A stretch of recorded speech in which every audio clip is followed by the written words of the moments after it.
ವಿಠ್ಠಲ ರುಕುಮಾಯಿ ಜ್ಯೋತಿಷ್ ಶಾಲೆಗೆ ಸ್ವಾಗತ ಸುಸ್ವಾಗತ. ಸಹನಾ ಸ್ತ್ರೀ 18 ನವೆಂಬರ್ 1989 11 ಗಂಟೆ 20 ನಿಮಿಷ.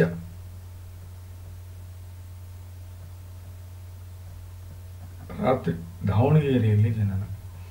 ಪುಷ್ಯ ನಕ್ಷತ್ರ, ಕರ್ಕ ರಾಶಿ, ಕರ್ಕ ಲಗ್ನ.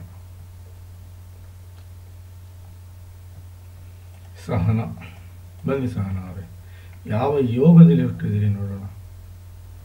ಬಹಳ ಇಂಪಾರ್ಟೆಂಟ್ ರೀ ಯೋಗ. ಹೌದು, ಶುಕ್ಲ ಯೋಗದಲ್ಲಿ ಹುಟ್ಟಿದ್ದೀರ, ಭಾರಿ ಲಿಕ್ಕಿ ನೀವು. ಹೌದು, ಶುಕ್ಲ ಯೋಗ ಒಳ್ಳೆಯದು.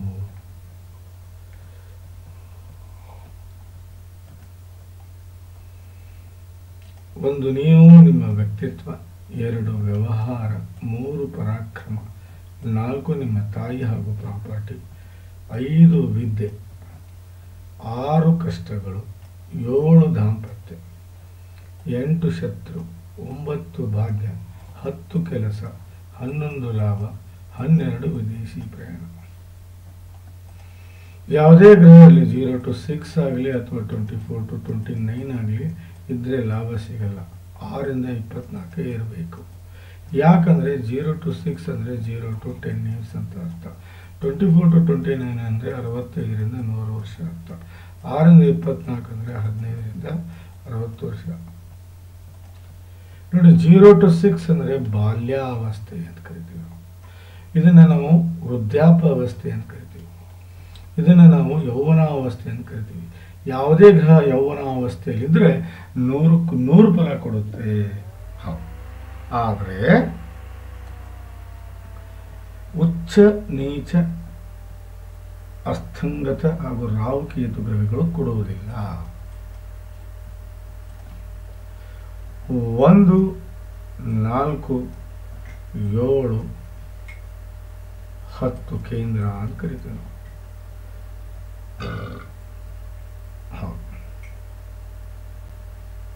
ಅದೇ ರೀತಿ 2, 11, 2 ಧನ ಬರುವ ದಾರಿ, 11 ಲಾಭದ ದಾರಿ ಅಂತೇಳಿ. ಅದೇ ರೀತಿ 1, 5, 9 ತ್ರಿಕೋಣ ಅಂತ ಕರೆದ್ರೆ 6, 8 ಹಾಗೂ 12 ಕೆಟ್ಟ ಸ್ಥಾನ ಅಂತ ಕರಿತೀವಿ.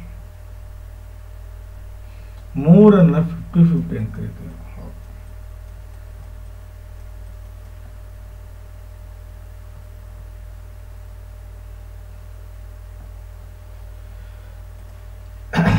ಬನ್ನಿ ಗ್ರಹಗಳ ಸ್ಥಿತಿಯನ್ನು ನೋಡ್ಕೊಂಡು ಹೋಗೋಣ.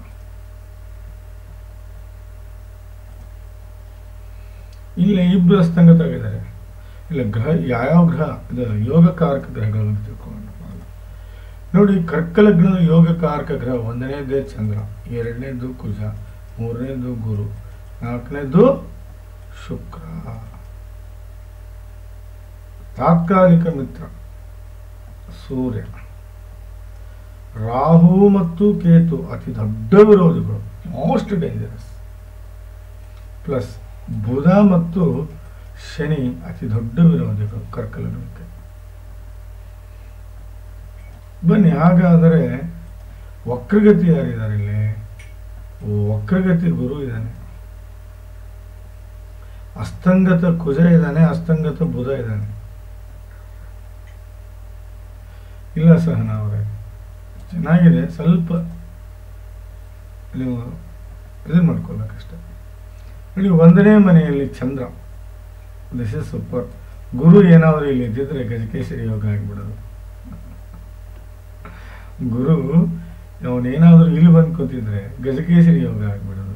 ಬಟ್ ಇಲ್ಲಿ ಬಂದು ಕೇತು ಬಂದು ಕೂತಿದ್ದಾನೆ. ಸಹನ ಅವರೇ, ಓಪನ್ ಆಗಿ ಹೇಳ್ತೀನಿ ನಿಮಗೆ, ಇಲ್ಲಿ ಪ್ರಬಲ ಗ್ರಹಣ ದೋಷ ಅಂತ ಕರಿತೀನಿ ನಾನು.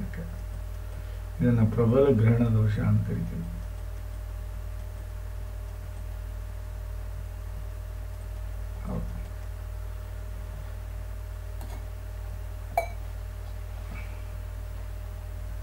ಪ್ರಬಲ ಗ್ರಹಣ ದೋಷ ಅನ್ಕೊಳ್ಳಿ.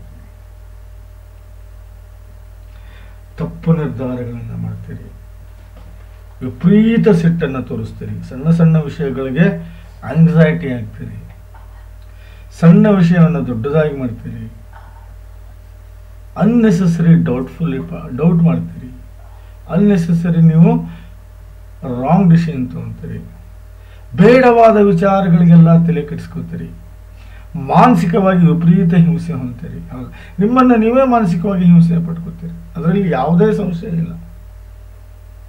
ಯಾರು ನಂಬಬೇಕೋ ಯಾರು ನಂಬಾರ್ದು ಅದರಲ್ಲಿ ನೀವು ಬಹಳ ವೀಕ್ ಇದ್ದೀರಿ. ಹೆಚ್ಚಾಗಿ ನಂಬಿದವರೇ ಮೋಸ ಮಾಡ್ತಾರೆ, ಬಟ್ ಅವ್ರು ಕೆಟ್ಟವ್ರು ಇರ್ತಾರೆ, ಅವರನ್ನೇ ನೀವು ನಂಬ್ತೀರಿ. ಪ್ರಬಲ ಗ್ರಹಣ ದೋಷ. It's not good, it's not good, it's not good, it's not good, it's not good. ದಯವಿಟ್ಟು ನಾನು ಹೇಳೋದನ್ನು ಅರ್ಥ ಮಾಡ್ಕೊಳ್ಳಿ. ಎಲ್ಲದಕ್ಕಿಂತ ಬೇಜಾರದ ಸಂಗತಿ ನೋಡಿ, 1ನೇ ಮನೆಯಲ್ಲಿ ಕೇತು, 4ನೇ ಮನೆಯಲ್ಲಿ ಅಸ್ತಂಗತ ಕುಜ, 7ನೇ ಮನೆಯಲ್ಲಿ ರಾಹು. ಇದನ್ನು ಕಾಳ ಸರ್ಪ ದೋಷ ಅಂತ ಕರಿತೀವಿ ನಾವು.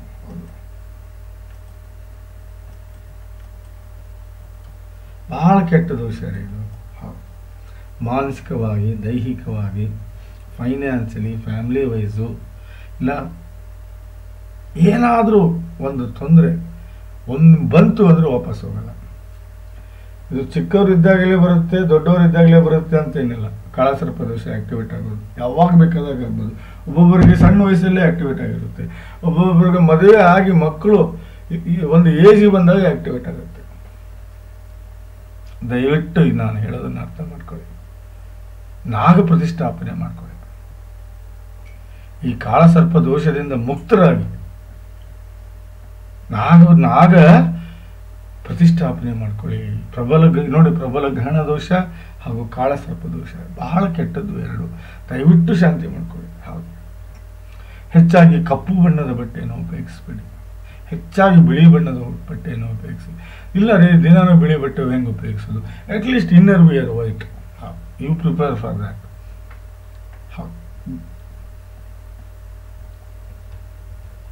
ಇಲ್ಲ ಕೆಂಪು ಬಿಳಿ, ಇವೆರಡೇ ನಾನು ನಿಮ್ಗೆ ಸಜೆಸ್ಟ್ ಮಾಡೋದು. ಕೆಂಪು ಬಿಳಿ. ನೋಡಿ, ಕಾಳಸರ್ಪ ದೋಷ ನಿಮ್ಮನ್ನ ದಾರಿಯಲ್ಲ, ನಿಮ್ಮ ಮಕ್ಕಳಿಂದ ಆದರೂ ನಿಮಗೆ ಕಿರಿಕಿರಿ ಕೊಡಿಸುತ್ತೆ. ಇದು ಮಾತ್ರ ಕಟ್ಟಿಟ್ಟಬಹುದು.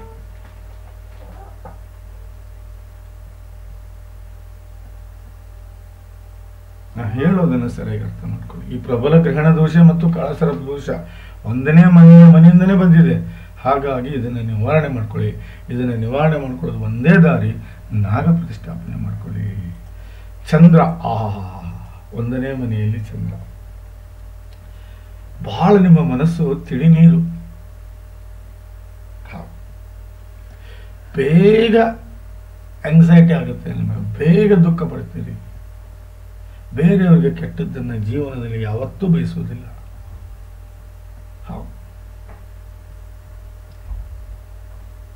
ಇಂಪಾಸಿಬಲ್ ರೀ, ನೀವು ಬೇರೆಯವ್ರಿಗೆ ಕೆಟ್ಟದ್ದು ಬಯಸಕ್ಕೆ ಇಂಪಾಸಿಬಲ್. ಚಂದ್ರ ಹಾಗೇನೆ, ಅವನು ಬಹಳ ಮೃದು ಭಾಷೆ, ಬಹಳ ಮೃದುವಾಗಿ ಮಾತಾಡ್ತೀರಿ. ಹರ್ಟ್ ಆಗುತ್ತೋ ಬಿಡುತ್ತೋ ಅಂತ ನೋಡ್ತೀರಿ. ಬಟ್ ಇಲ್ಲಿ ಕಾಳಸರ್ಪ ದೋಷ ಇದೆ, ಅದು ಮಾಡಿಸಿದ್ರು ಮಾಡಿಸ್ಬೋದು ನಿಮ್ಮನ್ನು ಆ ರೀತಿ. ಅದಕ್ಕೆ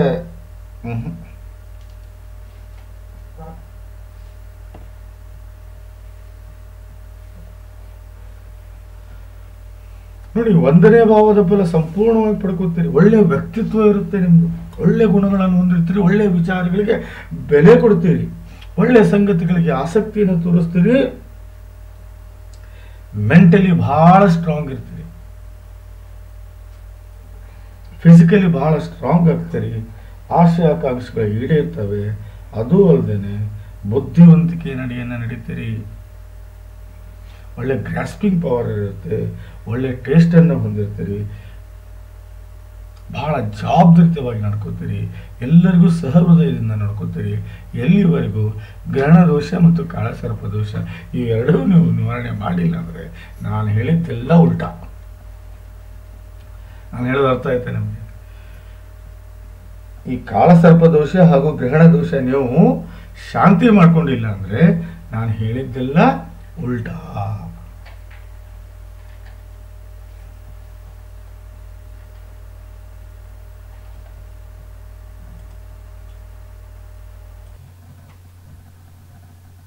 ನೋಡಿ, ಅಸ್ತಂಗತಿ ಗ್ರಹ ನೋಡಿ. ಸೊ ದಯವಿಟ್ಟು ನಾನು ಹೇಳೋದನ್ನು ಸರಿಯಾಗಿ ಅರ್ಥ ಮಾಡ್ಕೊಳ್ಳಿ. ಬನ್ನಿ, ಕುಜ 4ನೇ ಮನೆಯಲ್ಲಿದ್ದಾನೆ. ನಿಮ್ಗೆ ಯಾರಾದರೂ ಮಾಂಗಲ್ಯ ದೋಷ ಅಂದರೆ ನಕ್ಕು ಬಿಡಿ. ಯಾಕಂದರೆ ಕರ್ಕಲಗ್ನಕ್ಕೆ 5 ಮತ್ತು 10ನೇ ಭಾವದ ಸ್ವಾಮಿ.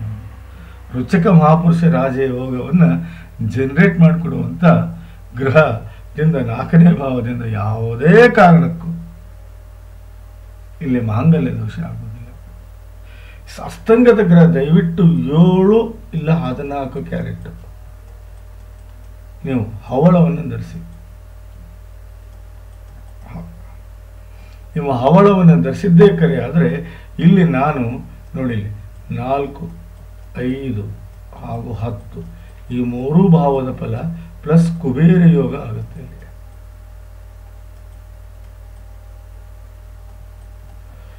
ನೋಡಿ 4ನೇ ಭಾವದ ಫಲ.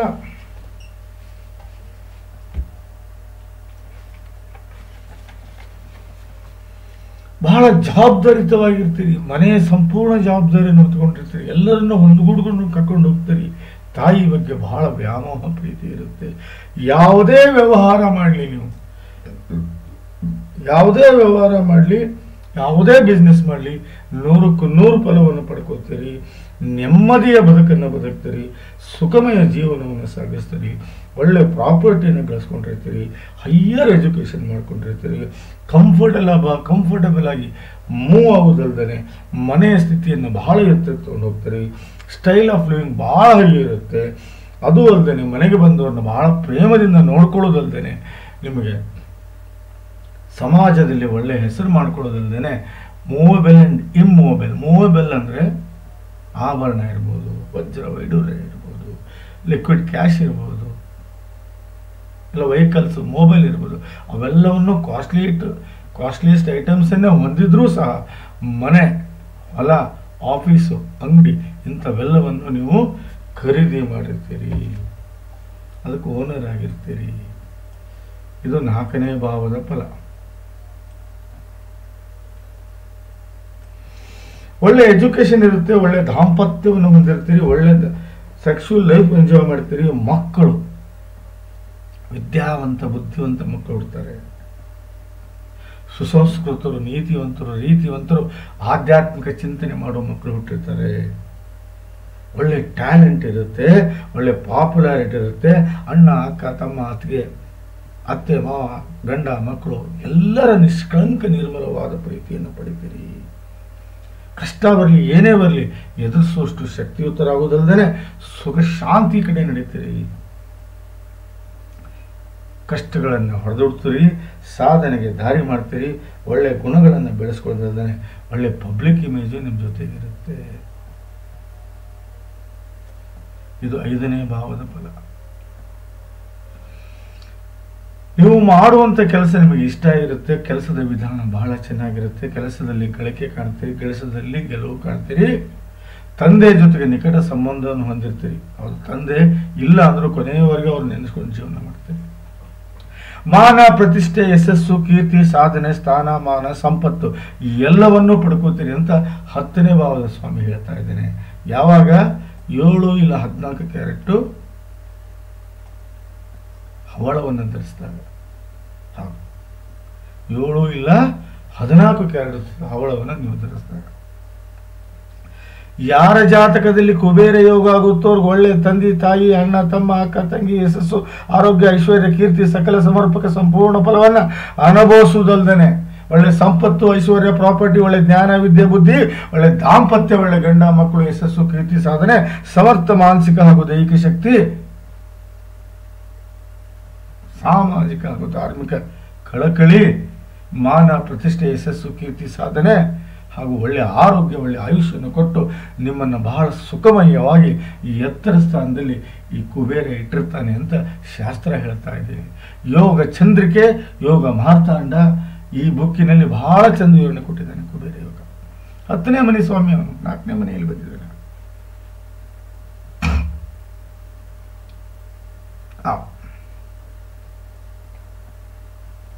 ಬನ್ನಿ, 5ನೇ ಮನೆಯಲ್ಲಿ ಸೂರ್ಯ. ವಿರೋಧಿ ಇಲ್ಲ, ತಾತ್ಕಾಲಿಕ ಮಿತ್ರ, ಬಹಳ ವಿದ್ಯಾವಂತರು, ದಿನಾ ಬೆಳಗ್ಗೆ ಎದ್ದು ಸೂರ್ಯ ನಮಸ್ಕಾರ ಮಾಡಿ, 100ಕ್ಕೆ 100 ಇನ್ನೂ ಫಲ ಹೆಚ್ಚಿಗೆ ಆಗುತ್ತೆ. ಕೆಟ್ಟದ್ದು ಮಾಡಲ್ಲ ಅವನಲ್ಲಿ, ನಿಮಗೆ ಒಳ್ಳೆಯದೇ ಮಾಡ್ತಾನೆ. ದಿನ ಬೆಳಗ್ಗೆ ಎದ್ದು ಒಂದು ತಾಮ್ರದ ತಂಗಿ ತಗೊಳ್ಳಿ, ಅದಕ್ಕೆ ನೀರು ಹಾಕಿ, ಅದಕ್ಕೆ ಅರಿಶಿನ ಕುಂಕುಮ ಹಾಕಿ, ಅದಕ್ಕೊಂದು ಕೆಂಪು ಹಾಕಿಬಿಟ್ಟು ಸೂರ್ಯನ 21 ಹೆಸರು ಹೇಳಿ ನಮಸ್ಕಾರ ಮಾಡಿ ಅದನ್ನು ಗಿಡಕ್ಕೆ ಹಾಕಿ, ನಿಮಗೆ ಫಲ ಹೆಚ್ಚಿಗೆ ಆಗುತ್ತೆ. ಕಣ್ಣಿಗೆ ಕಾಣುವ ದೇವರು ಸೂರ್ಯ ಚಂದ್ರ ಭೂಮಿ. ಏನ್ರಿ? ಕಣ್ಣಿಗೆ ಕಾಣುವ ದೇವರು ಸೂರ್ಯ ಚಂದ್ರ ಭೂಮಿ. ಅದರಲ್ಲೂ ಸೂರ್ಯ ಬಹಳ ಬೇಗ ಕರಗ್ತಾರೆ. 5ನೇ ಭಾವದ ಎಲ್ಲ ಫಲವನ್ನು ಅನುಭವಿಸುವುದಲ್ಲದೆ 2ನೇ ಭಾವದ ಸ್ವಾಮಿ ಅವನು ಒಳ್ಳೆ ಫಲವನ್ನೇ ಕೊಡ್ತಾನೆ, ಅದರಲ್ಲಿ ಏನು ಸಂಶಯ ಇಲ್ಲ. ಆದರೆ ಹೊಟ್ಟೆಯಲ್ಲಿ ತೊಂದರೆ ಇರುತ್ತೆ, ನಿಮಗೆ ಡೇಟ್ ಪ್ರಾಬ್ಲಮ್ ಆಗುತ್ತೆ, ಹೊಟ್ಟೆಯಲ್ಲಿ ಏನಾದರೂ ಪ್ರಾಬ್ಲಮ್ ಆಗುತ್ತೆ. ಹೊಟ್ಟೆ ಕೆಳಗಡೆ ಭಾಗದಲ್ಲಿ ಸ್ವಲ್ಪ ತೊಂದರೆಯನ್ನು ಅನುಭವಿಸ್ತೀರಿ. ಇದು ಕಾಮನ್ನು. ನೋಡಿ, ಒಳ್ಳೆ ವ್ಯವಹಾರಸ್ಥರಾಗಿರ್ತೀರಿ, ಒಳ್ಳೆ ಬಿಹೇವಿಯರ್ ಇರುತ್ತೆ, ನಿಮ್ಮದು ಒಳ್ಳೆ ಹ್ಯಾಬಿಟ್ಸನ್ನು ಕಲಿತಿರ್ತೀರಿ. ನಿಮ್ಮ ನಡವಳಿಕೆ ಎಲ್ಲರಿಗೂ ಇಷ್ಟ ಆಗುತ್ತೆ. ದುಡ್ಡಿನ ಒಳಹರಿವು ಹೊರಹರಿವು ಸಮತೋಲನವಾಗಿರುತ್ತೆ. ಸಂಬಂಧಿಗಳಿಗೆ ಸಹಾಯ ಮಾಡ್ತೀರಿ, ಹೊಂದಾಣಿಕೆಯ ಬದುಕನ್ನು ಮಾಡ್ತೀರಿ, ಹಣವನ್ನು ಸೇವೆ ಮಾಡ್ತೀರಿ. ಊಟದ ವಿಚಾರದಲ್ಲಿ ಬಹಳ ಶಿಸ್ತಾಗಿರ್ತೀರಿ. ಅದು ಅಲ್ಲದೆ ಪರಿವಾರದ ಸ್ಥಿತಿಯನ್ನು ಎತ್ತರಕ್ಕೆ ತಗೊಂಡೋಗ್ತೀರಿ. ಮನೆಯಲ್ಲಿ ಎಲ್ಲರಿಗೂ ಹೊಂದಾಣಿಕೆಯ ಬದುಕನ್ನು ಬದುಕುತ್ತಾ ಇನಿಷಿಯಲಿ ಸ್ಟಡಿ ಬಹಳ ಚೆನ್ನಾಗಿರುತ್ತೆ. ನೆಮ್ಮದಿಯ ಬದುಕನ್ನು ಬದುಕ್ತೀರಿ ಹಾಗೂ ಸುಸಂಸ್ಕೃತರಾಗಿರ್ತೀರಿ ಅಂತ ಶಾಸ್ತ್ರ ಹೇಳುತ್ತೆ. ಬಹಳ ಬೇಜಾರದ ಸಂಗತಿ ಅಂದರೆ ಇಲ್ಲೇ 10ನೇ ಭಾವದ ಸ್ವಾಮಿ, 11ನೇ ಭಾವದ ಸ್ವಾಮಿ 6ನೇ ಮನೆಯಲ್ಲಿ ಬಂದಿದ್ದಾನೆ. ಹಾಗೂ 4ನೇ ಭಾವದ ಸ್ವಾಮಿ ಎಲ್ಲಿ ಬಂದಿದ್ದಾನೆ? 6ನೇ ಭಾವದಲ್ಲಿ ಬಂದಿದ್ದಾನೆ. ಇದೇ ಪ್ರಾಬ್ಲಮ್ ನೋಡಿ. ನನಗೆ ಗೊತ್ತಿಲ್ಲ ನೀವು ಏನು ಕೆಲಸ ಮಾಡ್ತೀರಿ ಅಥವಾ ನಿಮ್ಮ ಯಜಮಾನ್ರು ಏನು ಕೆಲಸ ಮಾಡ್ತಾರೆ, ನನಗೆ ಗೊತ್ತಿಲ್ಲ. ಜೀವನದಲ್ಲಿ ಒಂದಿಲ್ಲ ಒಂದಿನ ಹೌದು ಹಣದ ವಿಚಾರವಾಗಿ ನೀವು ಬಹಳ ಮೋಸ ಹೋಗ್ತೀರಿ. ಇದು ಕಟ್ಟಿಟ್ಟ ಬುತ್ತಿ. ಅದು ಹಿಂದೆ ಆಗಿರ್ಬೋದು, ಇಲ್ಲ ಇವತ್ತಾಗಿರ್ಬೋದು, ಮುಂದೆ ಆಗಿರ್ಬೋದು. ಹಣದ ವಿಚಾರದಲ್ಲಿ 100ಕ್ಕೆ 100 ನೀವು ಪ್ರಾಬ್ಲಮೆಟಿಕ್ ಆಗ್ತೀರಿ. ಹಣದ ವಿಚಾರದಲ್ಲಿ ನೀವು ವಿಪರೀತ ಕಷ್ಟಗಳನ್ನು ಅನುಭವಿಸ್ತೀರಿ, ವಿಪರೀತ ಸಾಲವನ್ನು ಮಾಡ್ಕೋತೀರಿ. ಅದೂ ಅಲ್ಲದೆ ಜಗಳ ಜಾಪತ್ರೆಯಿಂದ ಕೂಡಿರುತ್ತೆ ಜೀವನ. ವಿರೋಧಿಗಳು ಹುಟ್ಕೋತಾರೆ, ಆರೋಗ್ಯದ ಸಮಸ್ಯೆ ಆಗುತ್ತೆ, ಮನೆಯಲ್ಲಿ ಹೊಂದಾಣಿಕೆ ಇಲ್ದಂಗೆ ಆಗುತ್ತೆ, ವಿವಾದಗಳಿಗೆ ಗುರಿಯಾಗ್ತೀರಿ, ಅಪವಾದಗಳನ್ನು ಹೊತ್ಕೋತೀರಿ, ಕೋರ್ಟು ಕಚೇರಿ ಅಡ್ಡಾಡುವಂತ ಪರಿಸ್ಥಿತಿ ಬರುತ್ತೆ. ಎಲುಬು ಕೀಳುಗಳ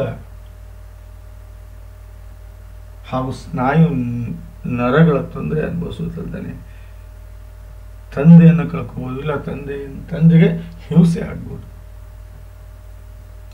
ಒಳ್ಳೆಯದಲ್ಲ. ಶುಕ್ರ 6, 8ರಲ್ಲಿ ಬರೋದು. ಶನಿ ಬಂದಿದ್ದಾನೆ, fine, I am very happy that. Shani ಬಂದಿದ್ದಾನೆ, ನೋ ಪ್ರಾಬ್ಲಮ್. ಶನಿ ನೋಡಿ, ಇಲ್ಲಿ ನಿಮಗೆ ಒಂದು ಮಾತು ಹೇಳ್ತೀನಿ ಕೇಳಿ. ವಿಪರೀತ ರಾಜಯೋಗದಲ್ಲಿ ಬಂದವರು 8ನೇ ಭಾವದ ಸ್ವಾಮಿ 7ನೇ ಮನೆ ಸ್ವಾಮಿನ ಅವನೇ. ದಾಂಪತ್ಯದಲ್ಲಿ ಏನು ಪ್ರಾಬ್ಲಮ್ ಇದೆಯೋ ನಂಗೆ ಗೊತ್ತಿಲ್ಲ. 100% ದಾಂಪತ್ಯದಲ್ಲಿ ಪ್ರಾಬ್ಲಮ್ ಇರುತ್ತೆ.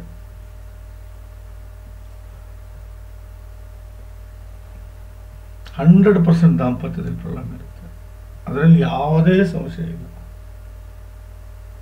ಬಟ್ ವಿಪರೀತ ರಾಜಯೋಗದಲ್ಲಿರುವಂತಹ ಶನಿ ಬಹಳ ಪುಣ್ಯವಂತರು. ನಾವು ಇವನು ಕೊಡುವಂಥ ಫಲ ಹೆಂಗಂದ್ರೆ 18 ವರ್ಷ ಇವನು ಇದೆ ಅನ್ಕೊಳ್ಳಿ. ದಶೆ ಡಿವೈಡೆಡ್ ಬೈ 3 ಮಾಡಿ 3 1 3 6 6 ವರ್ಷ ವಿಪರೀತ ಕಷ್ಟ ಕೊಡ್ತಾನೆ, ಅನ್ಲಿಮಿಟೆಡ್ ಕಷ್ಟ. ಇನ್ನು 6 ವರ್ಷ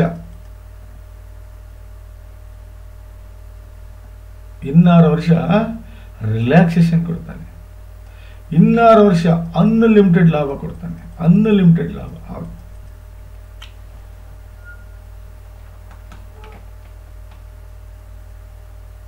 ಅನ್ಲಿಮಿಟೆಡ್ ಲಾಭ ಹೆಂಗಂದ್ರೆ ಜೀವನ ಉದ್ದಕ್ಕೂ ಗಳಿಸಬೇಕಾದ ಗೌರವ, ಸಂಪತ್ತು, ಯಶಸ್ಸು, ಕೀರ್ತಿ, ಸಾಧನೆ, ಐಶ್ವರ್ಯ ನೆಮ್ಮದಿ ಎಲ್ಲವನ್ನೂ ಈ 6 ವರ್ಷದಲ್ಲಿ ಅನ್ಲಿಮಿಟೆಡ್ ಆಗಿ ಕೊಡುವುದಲ್ದೇ ಮುಟ್ಟಿದ್ದೆಲ್ಲ ವಜ್ರವೈಡೂರೇ, ನಡೆದಿದ್ದೆಲ್ಲ ಚಿನ್ನದ ದಾರಿ.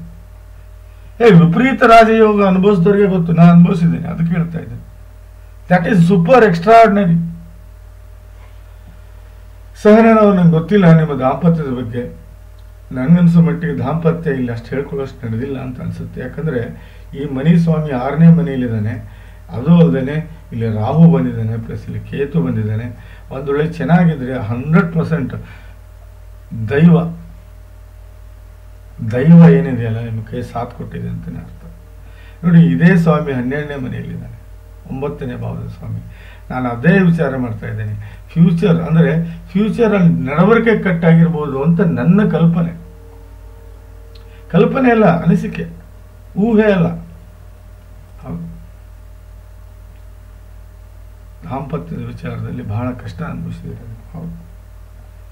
ಸೊ ಬನ್ನಿ, ಆ್ಯಕ್ಚುಲಿ ಇಲ್ಲಿ ಹವಳ ಏನಾದರೂ ನಿಮ್ಮ ಕೈಯಲ್ಲಿ ಇದ್ದಿದ್ದೇ ಕರೆ ಆಗಿದ್ರೆ ಅಷ್ಟು ಕಷ್ಟ ಅನುಭವಿಸ್ತಿರ್ಲಿಲ್ಲ ನಾವು. ಕಾರಣ ಏನು ಅಂದರೆ ನೋಡಿ, ಇಲ್ಲಿ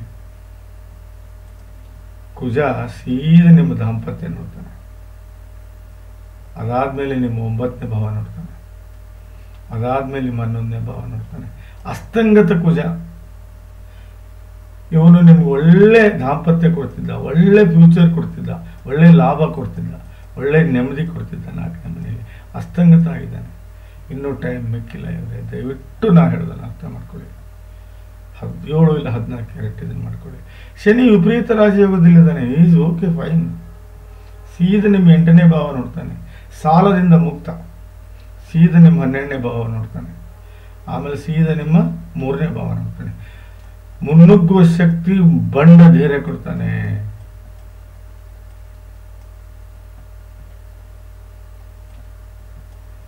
ನನಗೆ ಗೊತ್ತಿಲ್ಲ, I don't think so you are in adultery life. ಇದ್ರೆ ಬಹಳ ಒಳ್ಳೆಯದು, ಬಟ್ ಈ ಜಾತಕ ಅಂತೂ ಹೇಳುತ್ತೆ ಇಲ್ಲ ಅಂತ. ಬನ್ನಿ ನೋಡೋಣ. ನೋಡಿ, ಕುಜನ ಅಸ್ತಂಗತನೇ ನೋಡಿ. 1ನೇ ಮನೆ ಸ್ವಾಮಿ ಗುರು 3ರಲ್ಲಿದ್ದಾನೆ, 5ನೇ ಮನೆ ಸ್ವಾಮಿ 3ರಲ್ಲಿದ್ದಾನೆ, 7ನೇ ಮನೆ ಸ್ವಾಮಿ 10ರಲ್ಲಿದ್ದಾನೆ, 9ನೇ ಮನೆ ಸ್ವಾಮಿ ಸೂರ್ಯ 8ರಲ್ಲಿದ್ದಾನೆ. ಇಲ್ಲ, ದಾಂಪತ್ಯಕ್ಕೆ ಕೊರತೆ ಆಗಿದೆ ಅಂತ 100ಕ್ಕೆ 100 ನವಮಾಶ ಹೇಳ್ತಾ ಇದೆ.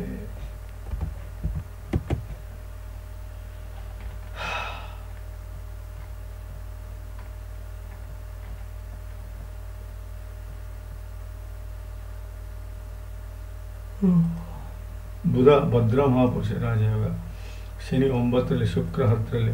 ವಾವ್, ಮಾಡಿ, ನೀವು ಏನೇ ಬಿಸ್ನೆಸ್ ಮಾಡಿ ಒಳ್ಳೇದಾಗುತ್ತೆ ಅಂತ ಹೇಳ್ತಾ ಈ ಜಾತಕದ ವಿಶ್ಲೇಷಣೆ ಮುಗಿಸೋಕ್ಕಿಂತ ಮುಂಚೆ ನಾನು ಹೇಳೋದು ಇಷ್ಟೇ ನಿಮಗೆ. ಏನು, ಈ ಜಾತಕದ ಮುಗಿಸೋಕ್ಕಿಂತ ಮುಂಚೆ ದಯವಿಟ್ಟು ನಾನು ಇನ್ನೊಂದ್ಸಲ ಹೇಳ್ತಾ ಇದ್ದೀನಿ, ನಾಗ ಪ್ರತಿಷ್ಠಾಪನೆ ಮಾಡ್ಕೊಳ್ಳಿ. ನಾಗ ಪ್ರತಿಷ್ಠಾಪನೆ ಬಹಳ ಮುಖ್ಯ ನಮಗೆ. ಅದಾದಮೇಲೆ ಶುಕ್ರ ಶಾಂತಿ ಮಾಡ್ಕೊಳ್ಳಿ, ಗುರು ಶಾಂತಿ ಮಾಡ್ಕೊಳ್ಳಿ, ಹಾಗೂ ಬುಧ ಶಾಂತಿ ಮಾಡ್ಕೊಳ್ಳಿ. ಈ 3 ಗ್ರಹಗಳ ಶಾಂತಿ ಮಾಡ್ಕೊಳ್ಳಿ, ಪ್ಲಸ್ ನಾಗ ಪ್ರತಿಷ್ಠಾಪನೆ ಮಾಡ್ಕೊಳ್ಳಿ. ಆ ಪ್ಲಸ್ 7 ಇಲ್ಲ 14 ಕ್ಯಾರೆಟ್ ಹವಳವನ್ನು ಹಾಕಿ. ಯಾಕಂದರೆ ನಾನು ಯಾಕೆ ಹೇಳ್ತಾ ಇದ್ದೀನಿ ಅಂದರೆ, ಇವನು ನಿಮ್ಮ 7ನೇ ಭಾವ 9ನೇ ಭಾವ ನೋಡ್ತಾನೆ, ಹಾಗೂ 10ನೇ ಭಾವ ನೋಡ್ತಾನೆ. ಸಾರಿ, ನಾನು ಆವಾಗಲೇ ತಪ್ಪು ತೋರಿಸಿದೆ ಅನಿಸುತ್ತೆ. ನೋಡಿ, ಕುಜ ನಿಮ್ಮ 7ನೇ ಭಾವ ನೋಡ್ತಾನೆ, 9ನೇ ಭಾವ ನೋಡ್ತಾನೆ, 10ನೇ ಭಾವ ನೋಡ್ತಾನೆ. ಸೊ ದಯವಿಟ್ಟು ಕುಜನ ಇಲ್ಲಿ ಉಪಸ್ಥಿತಿ ಬಹಳ ಇಂಪಾರ್ಟೆಂಟ್ ಇದೆ, ಹೈಲಿ ರಿಕ್ವೈರ್ಡ್ ಇದು, ಹೈಲಿ ರಿಕ್ವೈರ್ಡ್ ಇದು. ಹೌದು, ಬನ್ನಿ. ಹಾಗಾದರೆ ಕೆಲಸದ ವಿಚಾರಕ್ಕೂ ಹೇಳಿದೆ ನನಗೆ. ಬನ್ನಿ, ಯಾವ ದಶೆಯಲ್ಲಿದ್ದಾರೆ ನೋಡೋಣ.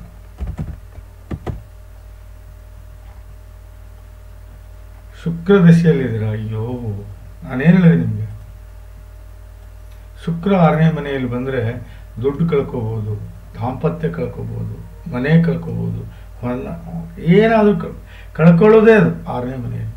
ಹೌದು, ಹಾಗಾಗಿ ತೊಂದರೆಗೀಡಾಗಿದ್ದಾರೆ. ದಯವಿಟ್ಟು ನಾನು ಹೇಳೋದನ್ನು ಅರ್ಥ ಮಾಡ್ಕೊಳ್ಳಿ. ಇಲ್ಲಿ ನೀವು ನಾಗ ಪ್ರತಿಷ್ಠಾಪನೆ ಮಾಡ್ಕೊಳ್ಳಿ, ಒಂದನೇದ್ದು. ಎರಡನೇದ್ದು, ಬುಧ ಹಾಗೂ ಗುರು ಹಾಗೂ ಶುಕ್ರ ಶಾಂತಿ ಮಾಡ್ಕೊಳ್ಳಿ. ಗುರುಬಲ ಇಲ್ಲ ನಿಮಗೆ. ಪ್ಲಸ್ 7 ಇಲ್ಲ 14 ಕ್ಯಾರೆಟು ನೀವು ಹವಳವನ್ನು ಧರಿಸಿ ಅಂತ ಹೇಳ್ತಾ ಈ ಜಾತಕದ ವಿಶ್ಲೇಷಣೆ ಮುಗಿಸ್ತಾ ಇದ್ದೀನಿ. ನಮಸ್ಕಾರ.